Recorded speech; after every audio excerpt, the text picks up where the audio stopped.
And girls, today we are going to continue over the lesson about the pressure due to atmosphere, due to gases in a container, and then the pressure caused by the liquids.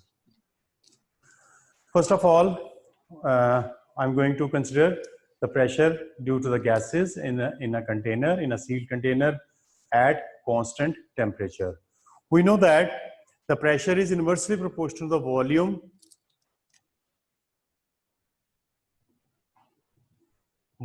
of gas in a fixed container at fixed temperature. If the temperature is not changing, then the pressure is inversely proportional to the volume. Pressure is inversely proportional to the volume at constant temperature. Remember, temperature is constant.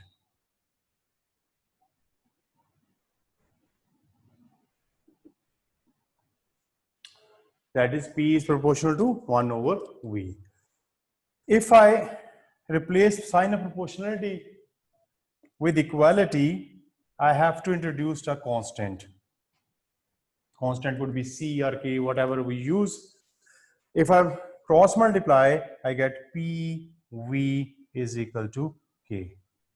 This expression tells me that the product of volume and the pressure will always be a constant for a container. At fixed temperature, for a particular container, the product of volume and the pressure will always be same number. What does it mean? It means if I consider a container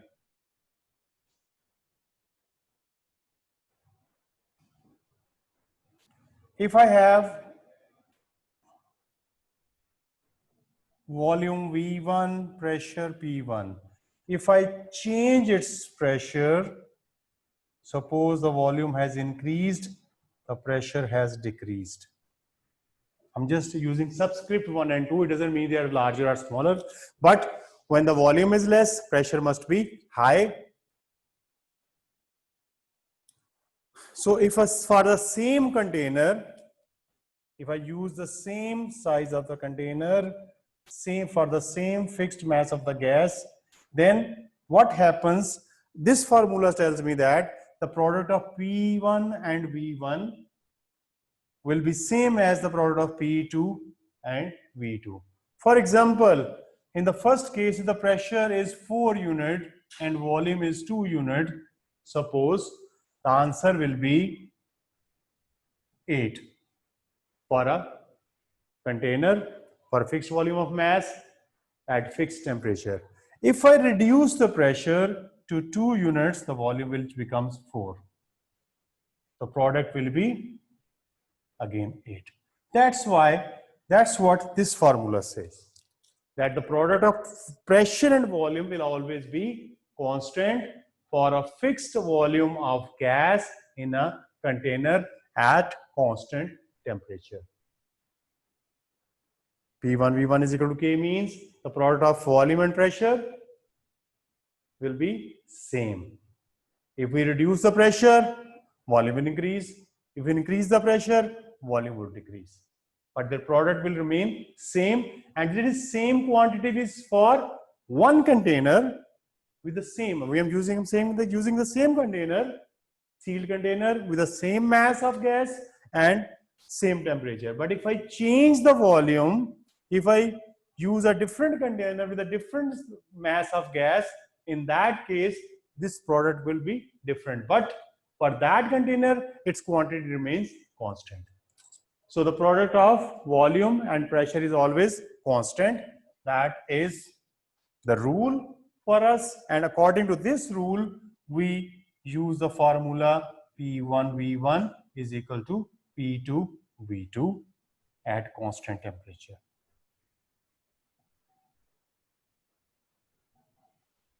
So this formula will be used while solving the gas problems. I'll send you today, I will share our sheet with you people as well. So remember, P1 V1 is equal to P2 V2 for a given mass of gas in a sealed container. And product of volume and pressure will be always be constant. Okay. Now, the pressure in liquids. In liquids, how the liquid exert pressure. For that purpose, I am considering a container which contains a liquid. Suppose I'm using a container which contains a liquid this level. Within the liquid, I'm considering a column. I'm considering the column of the liquid, vertical column, a rectangular column of the liquid. Its column has an area, cross-sectional area of A and height h. Its weight is acting at its center downward.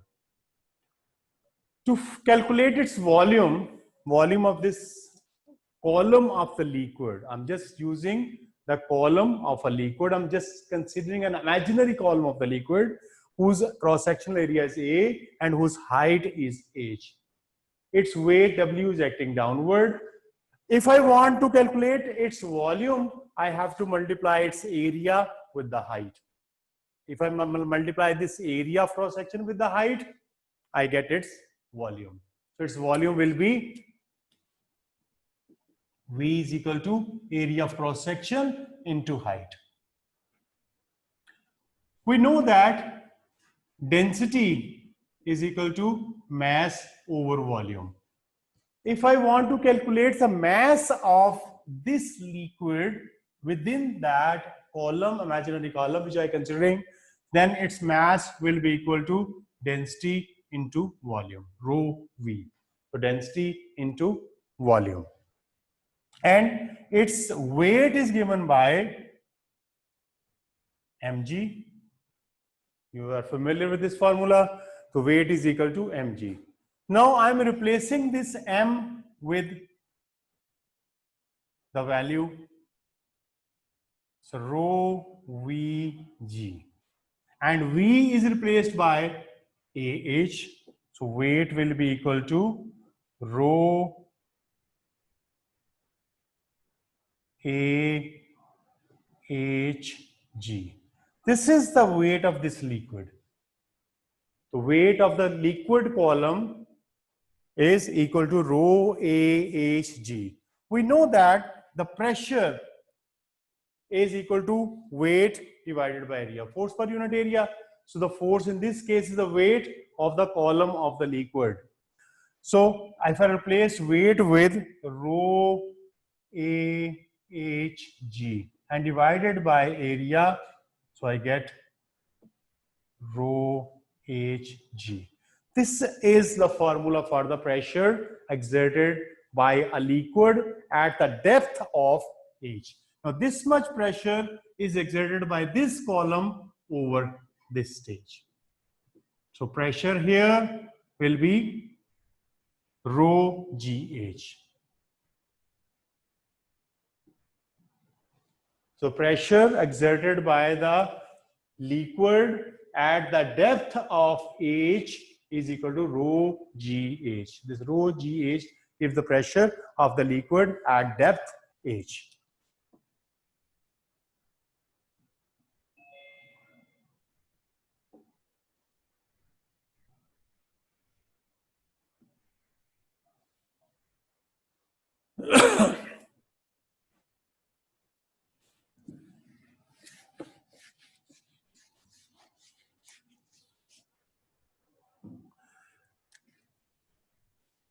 In a container, if I consider a point X here, which is at a height, it's a depth H below the surface of the liquid, at this point, pressure due to liquid at X is rho GH, where rho is the density of the liquid, H is the depth below the surface, and G is gravitational field strength, that is 10 Newton per kilogram. So rho is the density of the liquid. So the pressure inside the liquid at any stage depends on three quantities. One is the density, the pressure in liquid,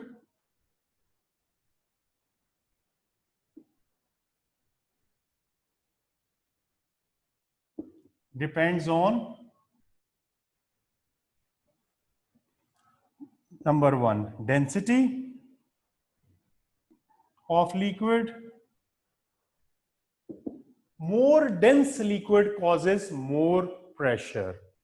Secondly, it depends on depth below, your height below the surface. Depth, you can say, so depth h meters. So if you go deeper, the pressure keeps on increasing. But if I consider total pressure, the pressure on the surface of the liquid will be atmospheric pressure.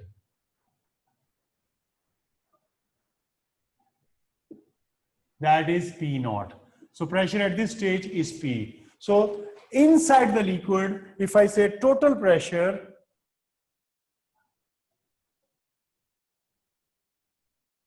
that will be P plus P naught, means rho G H plus atmospheric pressure. So the pressure due to liquid will be rho GH at any point inside the liquid. And that pressure depends on the density of the liquid, rho, and the depth. Value of G is almost constant on the surface of Earth. So it doesn't affect much, but the density, if density increases, the pressure increases. If the depth increases, the pressure increases. But if I have to calculate the total pressure, in that case, I have to count the pressure due to liquid plus pressure due to atmosphere. Because on the surface of the liquid, the atmospheric pressure is also acting. So that will be added into the pressure due to liquid. So this is the formula you are going to use for the pressure due to liquid.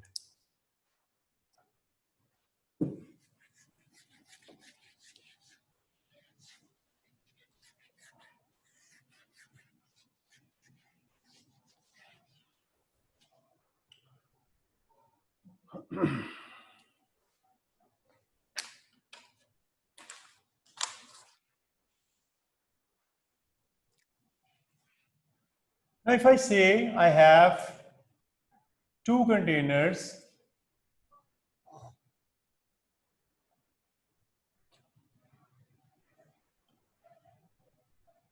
which has dense liquid and less dense.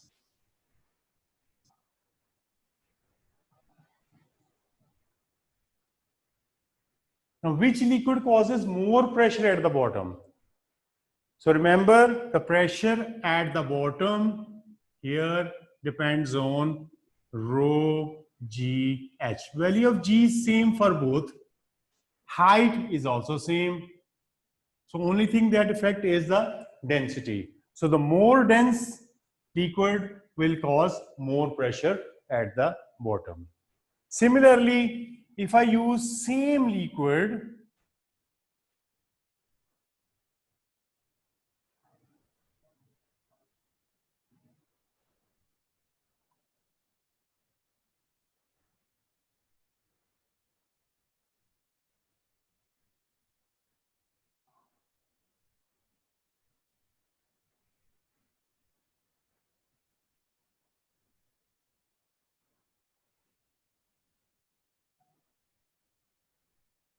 suppose I'm using some liquid here.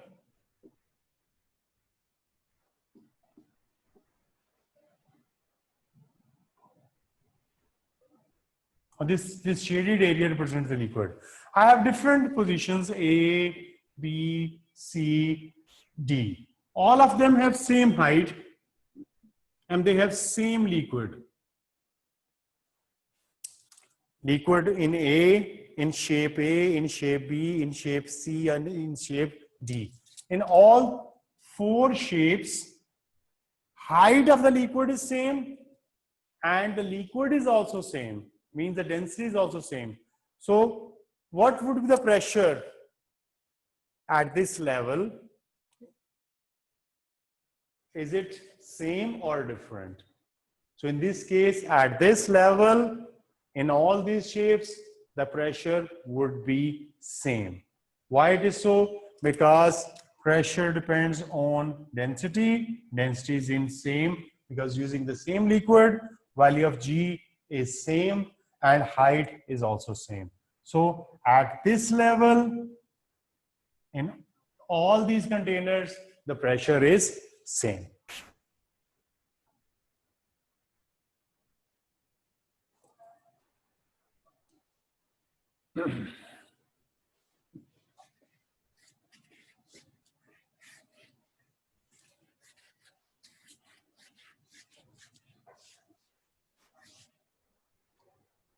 Another application of the pressure in liquids, that is hydraulics, is we have to discuss.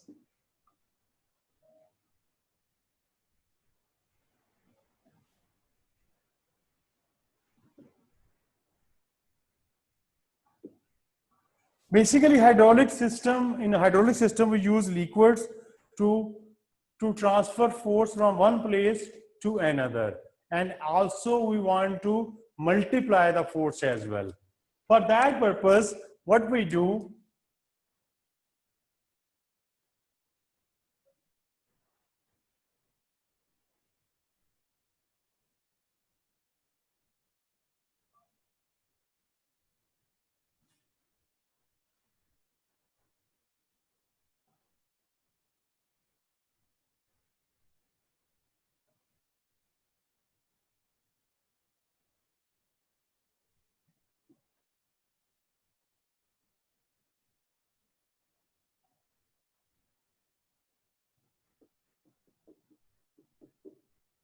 suppose we have a container which is fitted with two pistons, A and B. I'm applying a force Fx or Fa on this side, and its area is Ax. Fx force I'm using, and its area is Ax. On the other side, I need to calculate the force Fy, and its area is Ay. So when we exert a force F on piston, it causes a pressure Px. It causes a pressure Px, which is given by, we know force per unit area, Fx over Ax. This pressure is transmitted equally throughout the liquid depending on its level. At pressure that is caused by F of x on this piston at this level will be same pressure will be over here, because they are the same level in the liquid. Otherwise, we can also say that this pressure is equally transmitted at every point in the liquid. The liquid transmits this pressure everywhere. It causes pressure on the surface, and this pressure is caused by the F of x. So on the other end, when we calculate the pressure on the other end, Py, that would be again Fy over Ay. The area Ay is more than area Ax, but the pressures are same. So we say that Px is equal to Py. Pressure at both ends is same because liquid transmit same pressure at every point within this container. So the pressure at second end is also same as the pressure in the first end. So Px and Py are equal. If we use the values, Px is Fx over Ax and Py is Fy over Ay. We get this relation. If I suppose some values here, if I say force is 10 Newton and area is 1 meter square, this area is almost double. If I say this area is 2 meters square, then what will be the force generated here? If I use these values in this formula, fx is 10, ax I'm using 1, fy I have to calculate, area 2 I'm using 2. So if I multiply, cross multiply, get 20 Newton. So fy is 20 Newton. That is twice the force exerted on piston 1. So at piston 1, which is smaller in size, we applied a small force to generate a pressure in the liquid. That pressure lifts the second piston upward with the force. If area of the second piston is larger than the first area, then it's generate more force, as we have calculated here. So this is how the hydraulics works, that a small force is transmitted from one place to another place, and secondly, the force has been increased by increasing the area of the piston, which can move slightly up. These pistons can move freely up and down. And we are using a liquid in the container or in the pipes because it is incompressible. We cannot use air or gases instead of the liquid, because gases are compressible. The molecules of the gases are far away from each other, so they can be compressed easily. The liquid molecules are quite close to each other, they cannot be compressed equally. All the force exerted on the first piston will be transmitted to the second piston. So the liquids are used because they are incompressible, they cannot be compressed. Air can be compressed, so we are not using air. So what hydraulic system is doing? It is transferring force from one end to another, and also it is increasing the size of the force, and this is done by using the larger piston as the fore end. So remember, the pressure at both ends will be same. This formula, we are going to use the pressure at one end is equal to pressure at other end. If you have the values, just put those values in this equation, you'll get the result. So that's all what we have to discuss so far. I have worksheet which I'm going to share with you. So let's see what happens when we solve this worksheet. So these are the techniques we are to use.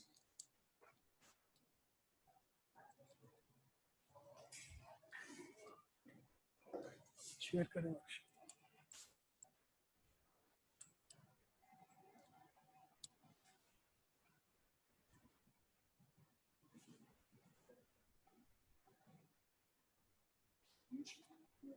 Worksheet को share करना screen पर. हाँ.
तो कितनी लोगी जी sir.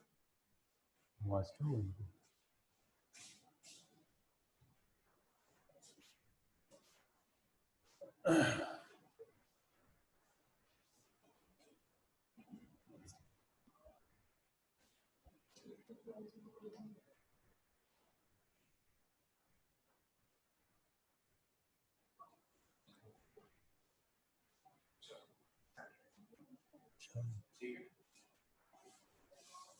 Okay, girls and boys, you can see I'm sharing a screen with you, our sheet. Question number 1 says a gas is trapped inside the cylinder by a movable piston. You can see the figure. The length of the gas column is 20 centimeter and the pressure in the cylinder is P. So initial length and the pressure is given. Volume is not given. We are going to use this formula P1 V1 is equal to P2 V2. But remember, initial pressure is given P. Initial volume is not given. Instead of volume, I will use the initial length 20 centimeter. The piston is pulled out by a distance of 30. So piston is pulled out further 30 centimeters. The total length becomes 50 centimeter. So that the length of the gas column is now 50 centimeter. The temperature of gas does not change. What is the new pressure? So what I'm going to use the formula P1 V1 is equal to P2 V2. Initially pressure is P and instead of volume I'm using the length 20 because the area of this gas cylinder remains the same for both. Actually we have to find the volume, and to calculate volume we can multiply area with the length. So area is not given, so instead of volume I'm using just length. So P1 is replaced by P, V1 is replaced by 20, P2 I have to find, and V2 is 50. So then my answer comes out to be 0.4 P. That answer is A. So this is how we are going to use the formula P1 V1 is equal to P2 V2. Question 2. The base of rectangular storage tank is 2 meter by 3 meter. Tank is filled with the paraffin to the depth of 3 meter. Density is 800 kilogram per meter cube and gravitational field strength is 10. What is the pressure at the bottom of the tank due to the paraffin? Pressure due to liquid is rho GH. Rho is the density, G is the gravitational field strength, and H is the depth. So I'm using density 800, value of G 10, and depth 10 meter. Before using these values, you must consider their units as well. So first of all, if I look at the units, there are in meters, depth is in meter, field density is in kilogram meter cube, all units are standard, so we can use them.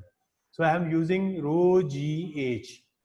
In this case, area, I'm not considering the area. Area has nothing to do with it. I just need rho GH. So answer is 24,000 Pascal.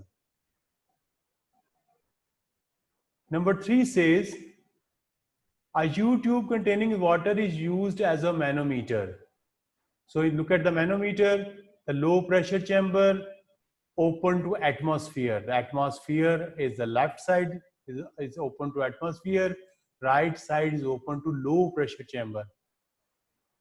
Water is filled in the tube. When one end of the manometer is connected to low pressure chamber, both water levels in the manometer change by 20 centimeter. So we have on left side we have 20 centimeter down and the right side is 20 centimeter up. So total difference is 40 centimeter. So the difference between the two levels in the left tube and in the right tube is 40 centimeters. So we have to consider the difference of the levels. He says the density of the water is 1000 kilogram per meter cube. How far below atmospheric pressure is this chamber? Again, I am calculating the pressure. I'm getting the pressure because of the difference of this height. Pressure in liquids. Pressure in liquid is rho GH. Density is 1000 of the water. Value of G is 10. But the difference is 40 centimeter. That has to be changed into meter. That's why I'm dividing 40 by 100. So answer come out to be come out to be 4,000 Pascal. So the difference, he says, how far below the atmospheric pressure? So it is 4,000 Pascal below the atmospheric pressure. Number 4 says the block of weight 900 Newton has a rectangular face. The diagram shows the lengths of the sides. The block can rest on any of its base. What is the minimum pressure that the block? For minimum pressure, I will use maximum area because I know pressure is equal to force over area. Force will be the weight of the block, and the area for minimum pressure, I will use the maximum area. So the maximum area will be 0.45 meter into 0.40 meter. So I'm using the largest area of the base, that is 0.020 meter square. Pressure will be weight over area. So 900 divided by 0.2 give me 4,500 pascals. So remember, for minimum pressure, I'm using largest area. I'm using the face with the largest area. Time हो गया पूरा. हाँ, बंद कर दे.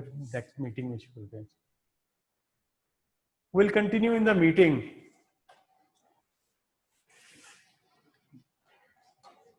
Save कर लें, फिर convert कर लें इसको कन्वर्ट कर लें.